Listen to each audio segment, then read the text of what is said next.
Hey, everybody, it's the pre-show. What's Is up? that what it is? Yeah. Nothing much, man. What are you hiding today? Uh, yeah, for reasons I can't discuss on camera. Oh God. Well, I didn't have anything last week because I hadn't had a chance. I got a mail call or anything. So Hmm. I did manage to go out and pick up. Check this out. Comic Book Nation. Oh, hold on. Uh, Can I? Uh, Solo layout. There we go. yeah. Okay. Don't look at my nasty house. But yeah, Comic Book Nation. It's by Bradford W. Wright. The Transformation of Youth Culture in America. This is a one of those history books about comic books. Cool. Uh, it's just got a bunch of black and white pictures in it and everything else. Um, but it's picked it up. It's only I think about 300 and something pages long. But of course the last bit are it's got my God, dude. I guess it's got about 15 pages of index where everything's laid out Oh, relating that's to it. cool. So yeah, I love this kind of stuff. This is always fun. Um, and then some of these prices are some what I paid for some of it, but some of it's not. So I got what's mail call. I got Howard Duck 14. Nice. I love this cover. All right, these are readers. Some of them are a little better than readers, but mostly readers. So, Mystery in Space, Oh, nice. Adam Strange, uh, Howard the Duck #3, Ooh. The Master of Quackfu. There's another Mystery in Space. I picked up a huge run of Mystery in Space. Picked up a huge run of Mystery in Space that you have in an omnibus on your shelf. Yes, I still love the floppies. I'm sorry. Captain American Falcon. Oh, nice. Look at this one, dude. It's Megatron before Megatron started leading the Decepticons. Oh, yeah. Oh, here, the Howard the Duck Pope. Oh, nice. Uh, Captain America and the Falcon. All right, now I love these. I don't know how much you buy them, but these are just some of my favorite books. Sometimes they're expensive, sometimes they're not, but they're all reprint books. But the original early Marvel Tales, this is Hmm. #4. Um, these are the closest you're going to get to read the original books in this time period. This was published in, let's see, how to tell you. We don't want the deadly tape to hit this book. While it's not super expensive, it's still. This book was published in 1966, and it's showing the first story is Spider-Man #7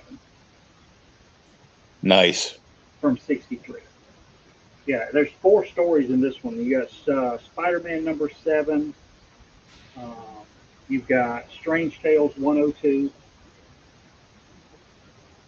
Cool. Bear with me, I got a new monitor, and I'm trying to get used to it. Uh, Journey into Mystery 86, Ooh. and the last story in these are always usually like one of the half stories. You would Tales of Suspense and Tales to Astonish had the book was split Yeah. because of the page count. You get 3 full size issues, which is like 20 pages a piece, and then because it's like a 72 issue book, you get that little like a 12 issue, 12 page book. And this is the last one is Tales to Astonish 39 with Ant Man. Cool. Yeah, I love the giant Marvel team ups and stuff. 2 and 1, #3. Oh, yeah. Um, Dude, this is a great run. If you have never read it, I hope you have. Hulk 336. This is kind of early in the Peter David run. Oh, yeah. Yeah, Hulk versus X Factor. That's when I got Uh, that. I got away from Hulk for a little bit, and That's when I got back into it and then started buying like massive amounts of back issues. Oh my God. Because So- I love Peter David. So Oh, it's amazing. Howard the Duck #2. Beware. You ready? The Space Turnip. Howard the Duck 32. This is the last issue before the real last issue. This is the last issue in regular continuity with the first series. And then for about, I don't know, like 6 or 7 years after that, there was no Howard the Duck. And then Gerber come back and did another issue, like 33, which is really like a small print, and it's got a bowling cover. So it's pretty damn hard to get in nice shape anyway. Mystery in Space. This one is 84. oh, nice. Like dude melting his gun. Yeah, they had such great coverage on that series. And Espanto is insane. This is Mystery in Space 83. Oh, nice. Lightning. Damn Cindy, she wrote on this book, Mystery in Space 80. Freaking his shadows are attacking him, dude. Yeah, the Shadow War that's been going on with Hawkman for like the last 50 years. Yeah. Mystery in Space 81. The Fog People. And then here's another one. This one has Strange Tales 110 in it, but Marvel Tales #3. Nice. So you get Strange Tales 110, which is an early Torch issue. Freaking first Lizard. I mean, like second or third issue of Thor, and then another Ant-Man story. Yeah, I picked up a good, nice little chunk of books. Yes, some of those like Marvel reprint books, like Marvel Tales and like greatest Marvel stories and stuff like that. Yeah. Go for like, $10-20. The early ones do. Some of the later ones don't. And then what's crazy is some of the reprint issues of Marvel Tales that actually like First Punisher, um, you know, First Green Goblin, Death of Gwen Stacy, all of that. People like try and sell those for crazy money. The one that gets me though is it's Marvel Tales Annual #1. I don't know if you've ever heard. I'm sure you've heard of it, but it's not an annual. It's like the actual first issue of Marvel Tales, but it's called Marvel Tales Annual, and then the other one is like Marvel Tales Annual 2. And they started in like 64 or some crap like that. It wasn't, because they didn't know it was going to be a big deal. That's the one you want. That one can go for hundreds if it's in really nice shape. Mm-hmm. But there are like 6 stories in it, okay? And it has the first Spider-Man appearance in it, the first Thor, first Spider-Man, first Thor, first Hulk, and I think first Avengers are all in that one book. And it's printed like 2 years after the original issues came out. So it's as close as you'll get to owning and being able to read it. And #2 after that has like Marvel Tales Annual 2 has like first X-Men, first Sergeant Fury. I mean, it's just a great book too. I've got it. I've got both of those books. You don't get the first Daredevil. The first Daredevil is actually in Collector's Items Classics #1, I believe. And I haven't been able to pick one of those up because I know I'm being cheap. I don't want to spend that much money on it, but I want a nice copy, so I'm really kind of particular on it. I've seen some okay copies for $30-40, but I want a nicer one. But yeah, I always get the Marvel Tales. They're one of my favorite things to read. Well, I got a couple things in. I got. I'm sure you saw the video that I posted up off the creators outlet TikTok. I got my She omnibus in from Billy and Debbie Oh, Tucci. yeah, saw that. The big old honking book. Oh yeah, and there were a bunch of extras in there. There's like 4 trading cards that came with it. Oh, cool. One of them is Billy's wife Debbie, like holding the She swords, like in a pose, because she used to pose for him for like all the She covers, and he used her as like a reference model for She. So that Yeah. it's like a bookmark, a magnet. The magnet's like the old Crusade Comics logo. Oh, I know which one you're talking about. Look at the shield. Yeah. And of course, there's a bookmark, and there's like a nice like mini print, like the same size as the book, Uh huh. like super heavy gloss, and it's like a page out of the book, so it looks really cool. And the book signed like on the inside first page, so there's like a page there for like a big white page with like a cool looking border, and he signed it there. So it's something like if he's at a convention, like if he ever showed up at like Rhode Island Comic Con and I was going, I could bring that, pack it up, He probably signed it again, maybe. bring it and maybe have him do like see if I can, pay him to do a like a remark on that page, Oh, sweet.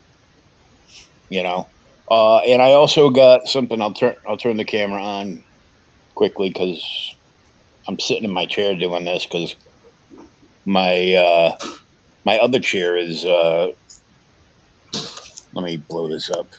Boink. Broke it. No, it's charging. No. Oh, superhero. I got this. This is an indie book that was on Indiegogo last year.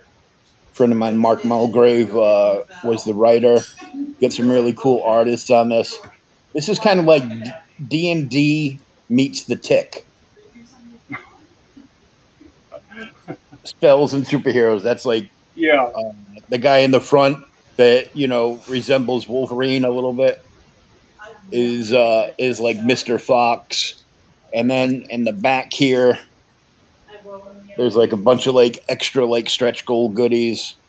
Cool. That's a patch right there that local artist to me, Frankie Washington, did for them.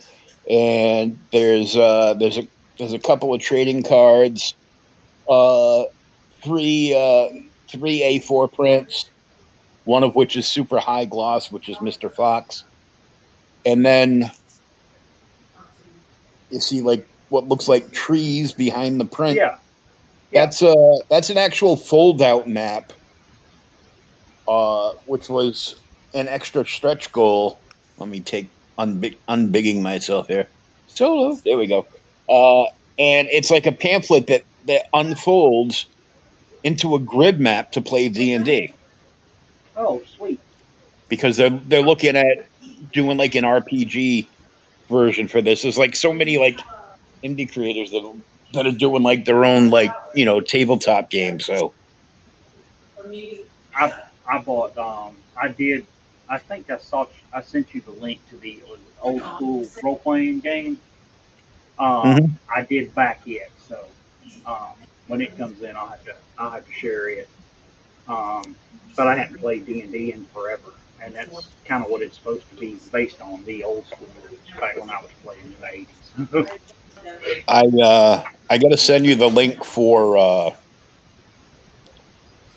that Indiegogo black and white magazine that I was telling you about, that I interviewed guy, the artist on Twitter is at passion for the number 4 drawing. Oh, cool. and it's the one that's like a Savage Son of Conan style magazine, where like in the front there's like four fairly short stories, like 8 to 12 pages or more, and like then a Warren magazine. Yeah, and then in the back there's 4 illustrated prose stories that go no longer than like two or 3 pages a piece, and then in the back of that there is a monster that he designed, and it comes with a complete like D&D module that you can play with your characters using the specs for this, and it's like a 45-minute adventure, like a quick adventure for D&D. The thing that's getting me on some of the Kickstarter stuff and the Indiegogo stuff is, I won't say quality, because quality's not there on all of it, but the care and the love. Everybody that's doing it really wants to do it. It's not like some of the DC stuff or some of the Marvel stuff now, even some of the Image and Dark Horse stuff. Those people are just, some of them are phoning that crap in. It's just, it's not as good. You don't get as much money for it. Your value is not there. Yeah, I mean, the majority of books on Kickstarter and Indiegogo, like the average price of them is like $25 a piece. And you know me, I'm bitching about $4 or $5 for a book, and now they're like, $8 to $12 a book. Yeah. Like on the comic shop stands. And but when you get a book from there, not all of them, but a good majority of them are like are basically graphic novels, because they're 100 pages. They're 40 to 80 pages. You get a lot that are like more traditional, like floppy single issues. But they're like 32 pages versus 20. And they're all super high end. They're printed on. They're like the stock that they use and everything they do, like on the covers and the inside pages, is something that Marvel or DC would be charging like $15 for.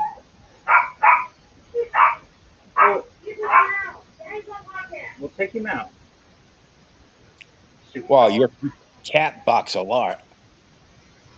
That's the dog. Oh, okay. I didn't know. I thought cats barked in Georgia. I wasn't sure. No. The cats are outside. That's the stupid dog. Oh, the dog's inside and the cats are outside? That's weird. Yeah. The dog's this big. The cats are bigger than the dog. Oh, so you got a yipping dog. Yeah, it's an ankle biter. Oh, man. Yeah. He's not quite at the age yet where I could back up and, practice my punting. But, yeah.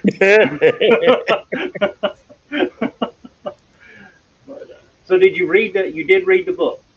Yes, I did. But before we do that, I got to figure out where I am here. That's the more. Uh-oh. I'm like trying to figure out where the stuff is.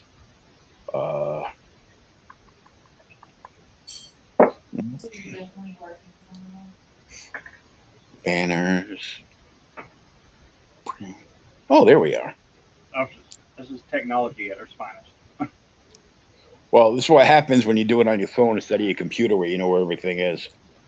Yeah. So, just in case I drop a couple of fucking F-bombs, we have that. And now we'll end the pre-show and get on with the real one.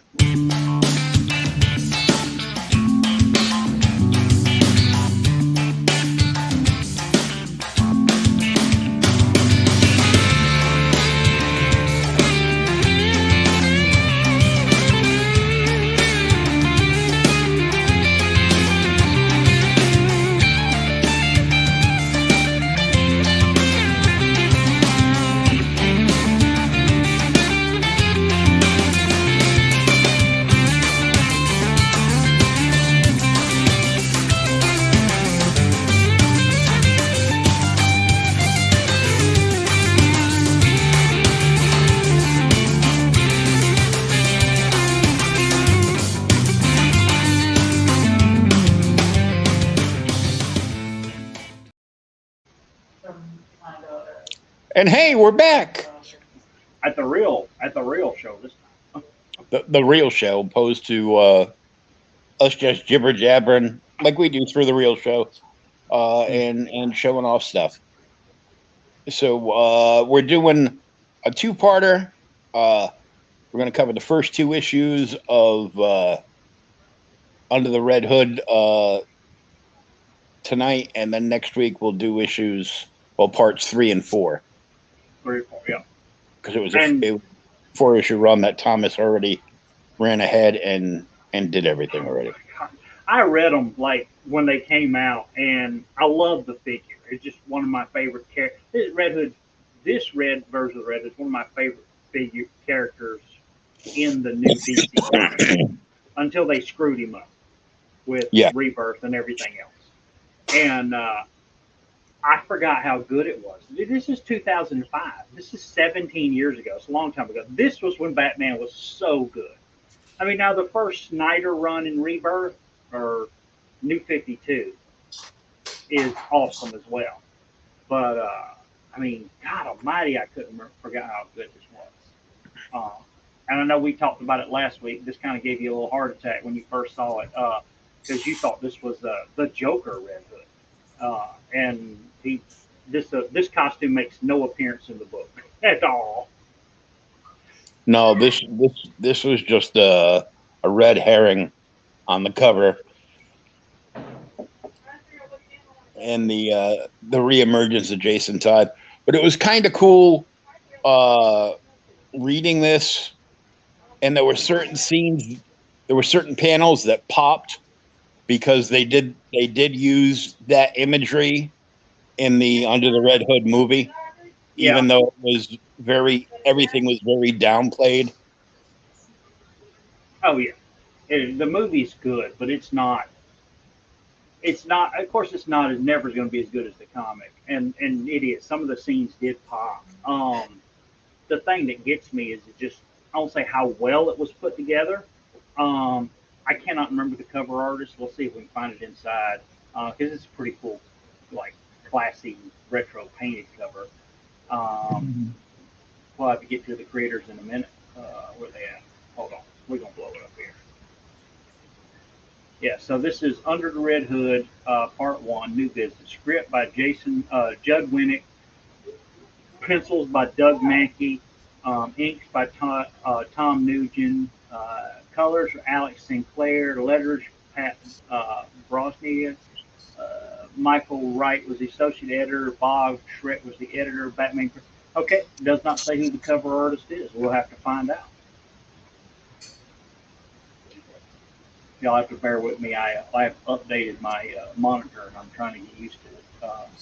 It's like seems like it's twice the size of my old monitor. But yeah, we talk about modern comics sometimes in here and different art and how it wants to have that modern look. And to me, in this book, Mankey's art's always like this, though. It has a really, even though it has a modern look to it, it's very classic, if that makes any sense. Yeah. And Nugent is just as well. I mean, he is just such a good inker. But the story opens, and essentially it's, a dark, stormy night at Gotham City because the damn place never sees any freaking sun. It's terrible. And there's a guy, he's a homeless man on the side of the street. He's just, talking about everything he's seen, terrible. And the blood starts hitting his head. And he's like, oh my God, what's going on? And kind of at the bottom it says, he would be even more shocked if he could see what's going on above him. And then that's where we get our first splash of the book, which shows you Batman fighting this unknown assailant because this is his first appearance. Like I said, it's freaking awesome. I love the little serpentine blade that Jason's got. Yeah, it's like a Kiri blade that that's like traditional like blade to make sure you get the job done. exactly. Because I mean, it's a it's a serpentine blade. It's the wound is not going to close up. Uh, and what's bad is he's just going, the first picture here, of course, he's giving a right cross to Batman or left cross, excuse me, and you just see the freaking they're going on. He's tired. He gets the fights. Batman freaking hits him in the throat. Runs the batarangs across his face, and he keeps going. And Batman's like, oh, the guy, he likes to talk, so it's a distraction. So Jason's essentially just talking to Batman, trying to keep him off his game, and it doesn't work. I mean, Jason just comes up and hits him in the face, and they keep fighting until finally Jason kicks Batman off the damn building, or kicks him. Then they go off the building together. Excuse me. Oh, I'm going to give a shout out to Reckoning Comics over on Twitter, who just liked the stream over there and is checking us out on the feed on Twitter. So, hey. oh, we appreciate it. Now you got to go one thing, because it's a huge fight scene here, and not a lot to really talk about other than this awesome fight scene. Bruce actually goes the extra mile though, because I love the fact that he puts the bat symbol on all of his stuff, including the bottom of his boots. Mm-hmm. And everybody since Hush has been cursing Jim Lee. Did you have to draw the soul on the boots? Now we all have to draw the soul on the boots. The soul on the boots. Yes. What is it? Batman, brought to you by Lugz Footwear. Mm-hmm. But yeah. So they fall off the side of this building, and of course, Batman, he thinks he's got the upper hand, and hey, it's over with. And Jason reaches up, grabs the freaking cowl, and tells him it's not even over with. Rips it off, and then of course, now he sees Bruce Wayne standing there. It looks like he's been beat to hell in the rain. He says, "So let's keep it even." And I love it's got to have like I want to say maybe it's the hood that Jason's wearing is airtight, because you can see the like air come out of it when he splits it in the back. Mm-hmm. And he takes it off and drops it, and then of course, here our last panel is Bruce just looking at him going, "Oh God!" And from that point, this story goes back in time 5 weeks earlier. Mm-hmm. And it picks up, at Wayne Manor, and they're just talking about what's going on. Black Mask moving into town. Different things have been going on. Barbara's there. Uh, Dick's around. Alfred's there. This is before they killed Alfred, and he's always attempting to. Alfred's trying to make everything better.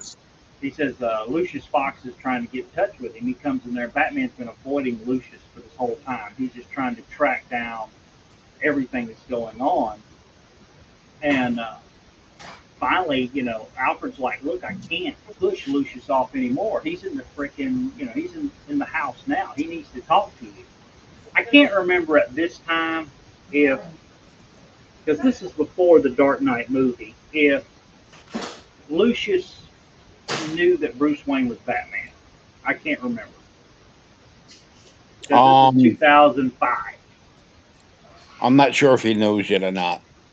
Yeah, well, see, the thing is too, he comes here, and he's come to tell Bruce Wayne that somebody has essentially, a German company, has taken over the R&D development section of Wayne Industries. And it was a hostile takeover. It happened like before anybody could do anything. And they have complete control of all of the research and development. And they've kind of removed Bruce Wayne from the board of directors. And of course, this is this is the Dark Knight. So all of the stuff that Batman uses to fight crime is now in the hands of a privately held company that can use the R&D of Wayne Industries for whatever the hell it wants. And even Bruce Wayne says that, because he's upset.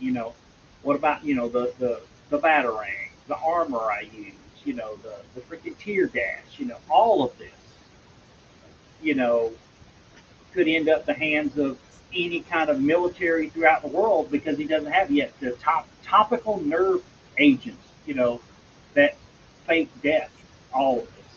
And of course, Alfred's always trying to be funny as crap in this. He's like, well, we've got enough to last us for a little while. Yeah, but Batman's like, yeah, but you know how fast I go through this shit? Yeah. I want to give a shout out to Edwin, creator of the Ace on Indiegogo. He's got Volume 2 coming out, and you can check him out at Edwin the Ace. He just gave the stream a like and shared it out. So thanks, Edwin. Oh, cool. There's a lot of people looking tonight. But yeah, so Batman now leaves, kind of heads out, and he's going out to actually try and find out what just crime. He's going out to on patrol, and then the story actually flashes over. This is where it starts to get interesting because we saw the Red Hood earlier, and now we're fixing to get to see him again. So we know that crime, Gotham's ruled by a damn underworld here. And so the story flashes to this warehouse, and all of the underworld leaders are freaking here. And they're, who called me, and they don't know who called them all. And so they're getting in a big argument, and they're about to leave when you can see at the bottom, it's like machine gun fire, tears up the damn table, just blows holes everywhere. So when it does, they look up, and of course, there's the Red Hood, who I know Warner Brothers doesn't want them to have any guns on their figures. But what's that? Does that look like a gun? I'll be damned. That's a gun. Yeah, it's my. Speaking of which, yeah, I understand that because Warner Brothers doesn't want their figures to come with guns because they want to be kid friendly. Yeah. So we'll give Red Hood a crowbar, and everybody else will get these big giant knives and swords. Because we don't, it's like, what do you think we used for weapons before guns? But I guess McFarlane is going to be making gun packs like Hasbro used to do for like G.I. Joe, because we'd all lose the gun. It was infamous through like the whole Star Wars line. We were always losing guns. The only gun we ever cried about losing was Chewbacca's, and so they made like all these extra parts that were always lost by us when we would play with them as kids. In the packs, there were like 5 or 6 different rifles, 5 or 10 different like handguns, and like extra stands to display the figures on, and all kinds of stuff like that.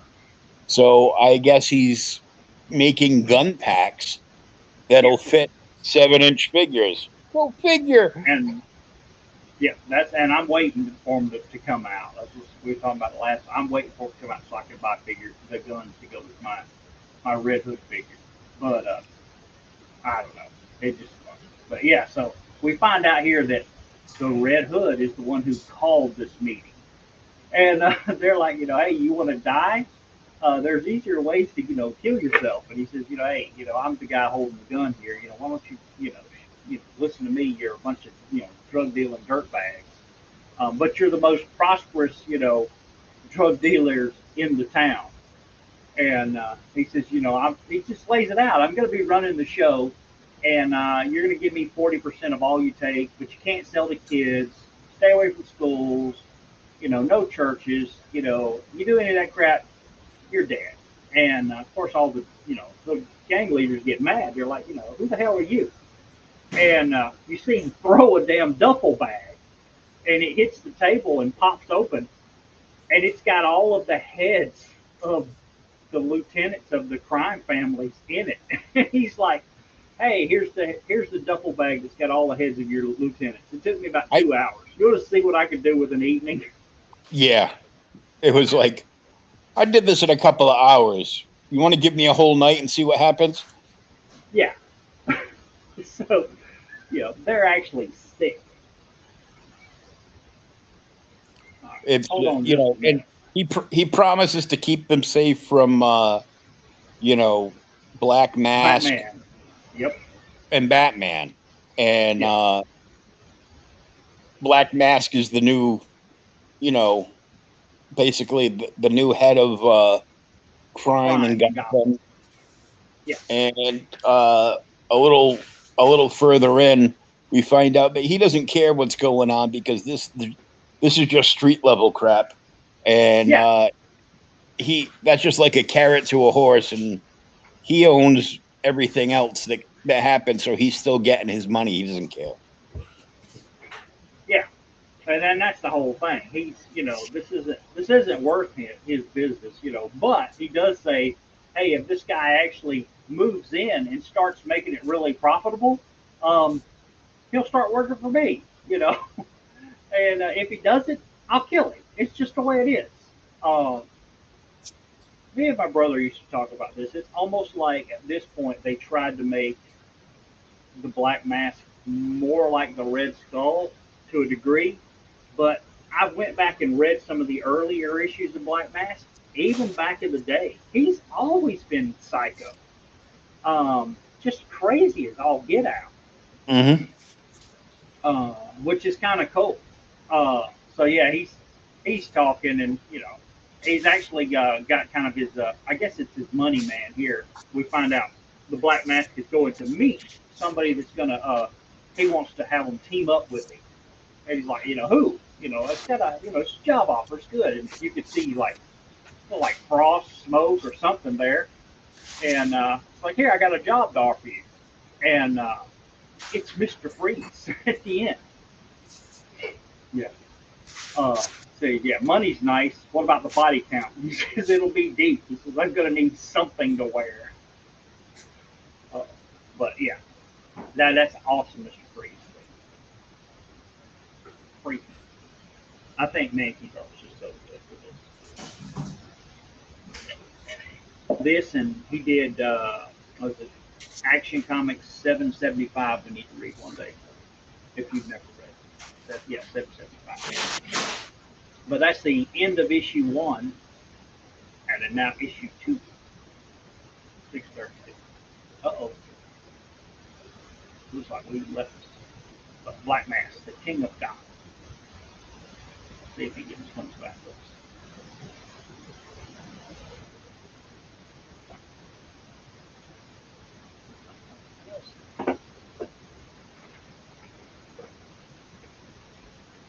Good. Good. Good.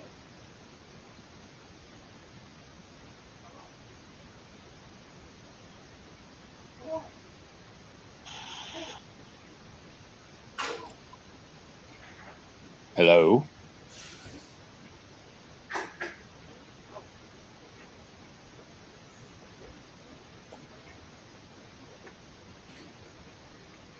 You back?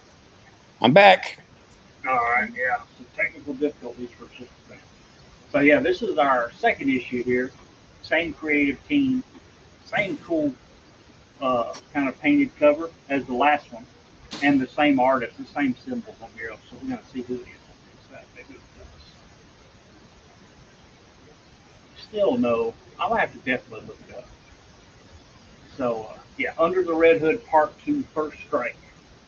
So now we see Batman's overlooking some thugs here, and he's like, I'm gonna try and find out who the hell is making moves in the Gotham underworld, no matter what he has to do. So he pulls a, Batman slash Daredevil by threatening to drop this damn guy off a rooftop to find out what he wants to know. And of course, he talks. He's thinking about Oracle here, and the fact that she's dead at this point. from what I remember. Of course, they bring her back, you know, and he talks Because about nobody ever dies in comics. correct. I can't remember how did she pass away. Um, I'm not sure if she died or if they just destroyed her. If they The just computer, destroyed, like she was in the clock tower for a while, yeah, and someplace else where she was set up with like all the best tech that Bruce could provide for her, and somebody found her and kind of like blew up her spot quite literally. huh. I can't remember. I might have to look it up. But yeah, he talks about how the fact that he can't rely on her anymore because she run kind of linked all the Bat family together and would pass information between them and watch, the computers for, I say drug shipments and money changing hands and all this other stuff. And I guess it kind of played into the whole fact that maybe this is why, Batman, or part of Wayne Tech got taken over. Oracle wasn't there to watch it, and see what's going on. So he's sitting there thinking about it when somebody says, hey, off to the side, and we turn around and it's the original Boy Wonder Nightwing, Dick Grayson, who has a perfect leg at this point. He's in from Bloodhaven? Yeah, I Which think is I can't remember the circumstances behind it. Uh, whether he got like kneecapped, like shot in the knee. yeah, But I remember not too long ago that Penguin actually shot him in the back or in the chest, like to kill him. yeah, Or in new books. oh yeah, in the head. He shot him in the head. Yeah, That's why he forgot who he was for a little while because I remember yeah, reading somebody talking about that. Um, but yeah, I mean, this is kind of, I guess it was, you know, I guess 10 years before this or something is when uh, Dick Grayson actually kind of left Gotham and went to take up residence in Bloodhaven to kind of become his own man and be outside of Bruce's control, but still kind of there. Because from what I've always read, Bloodhaven's like down the river, but it's just like worse than Gotham. Like so, it's a cesspool. Uh, but yeah, so he comes in and he starts talking to Batman. We find out that he's actually just checking up on him, and he's trying to stay at the house and healing up. So that's why he's in Gotham. I guess he has to come and have some medical bills paid for. and of course Bruce And is they being can argumentative with him, and yes, because he always is. Uh, yeah, Bloodhaven is your home. New York is where you work with outsiders. How does Gotham enter it? and Dick's just like, hey, it's good to see you too. Uh, and he says, I'm working. Uh, and it's just funny because Dick says, the warmth you're giving me is overwhelming. And Batman says, unreasonably so, or unseasonably so. And he says, oh my God, you made a joke. And Batman just tells him to shut up, be quiet. And they kind of swing off. Uh, of course, now it goes back to this is where actually Black Mask is. We go back to the tower here, and we find out that last issue when Freeze told him he actually needed some clothing, uh, Black Mask is making good on it, and he's got some scientists working on getting him, tougher, stronger armor. And of course, you know, Victor is kind of bitching about it. He says it seems to be pretty thin. Um, and he's just going on talking to this scientist. He tells him, he says, you'll have to learn that brawn does not necessarily connote potency. And Victor just gets really quiet, And he's like, is that all I have to learn? And, they're in there and all. Of course, and then he whacks him. he whacks him, yeah. I love the fact that the bookkeeper's like, this guy is psychotic. We can't work with him. I mean, he's really psychotic. And Black Mask like, hey, but he's psychotic. It's great to have him around because then I can keep an eye on him because he's psychotic. But hey, this is what we got to. Because we have to get another lab tech. He killed another one. Yeah, another lab tech. Uh, Now we find out that Black Mask has actually also been scanning and kind of keeping an eye on the Red Hood. Uh, and he's having a talk with him and all, and he's watching what goes on. And we see that there's a ship that is unloading some cargo out of Gotham Harbor. That the Red Hood is actually there, so we know that Black Mask is actually involved with it also because he's watching it. And as the cargo gets unloaded, these guys are security muscle that Black Mask is hired, and they're like, hey man, we've got all this high tech equipment, all these guns, everything. What are we going to do with them? And they're being funny, and then all of a sudden here comes Batman and Nightwing. They swing in and they just start beating the hell out of these guys. What? Yeah, I'm like the beat down is just ridiculous. Oh yeah, I mean Batman's just beating the snot out of them, and of course here comes. I love how they show Batman is so I will say focused on the mission. He never says anything. He's just beating the hell out of these guys. And Nightwing is, kind of like I don't say Spider Man or Yeah, like, Spider Man, yeah, he's got joking and talking. yeah, he's got that banter like Peter Parker. Yeah. Yeah, hey, look, where you get all these guns? Get them off the internet. He's just beating the hell out of these guys, flipping around, all that. And then Bruce actually gives him a little smile at the end. I missed this. It's hard for him to be here, but I missed this. And of course, after they beat the hell out of them, they go in there to see what was coming in because that's why they were there. Um, they look at it, and inside is a whole bunch of damn like superhero junk. I mean, it's you got Joker bombs and Captain Boomerang, boomerangs and freaking Penguin umbrella guns, all kind of stuff. He's like, is it a collector buying this? I don't know. So they start opening others, and they open another one, and it starts screeching. And Bruce knows it's a damn bomb, so he's like, "Get the hell out of here! Move!" And of course, the damn boat blows up, and Batman and Nightwing, of course, make it off. And they're standing in the wreckage is the Red Hood. And now here's where Batman and Nightwing see him, and they head off after him. Now this is the cool part because we really don't know who he is, and Batman is kind of going through who is this guy because he's never seen somebody quick. He's been real well trained. Is he just faking it? He's jumping without thinking about it. He even hits him with a damn batarang here, and Jason's fast enough to actually cut the damn the cable. And Batman says, the cable can't be really cut easily, so the knife has got to be special, strong enough to actually cut this. Is it dumb luck that this guy's doing all this? Yeah, he and jumps through.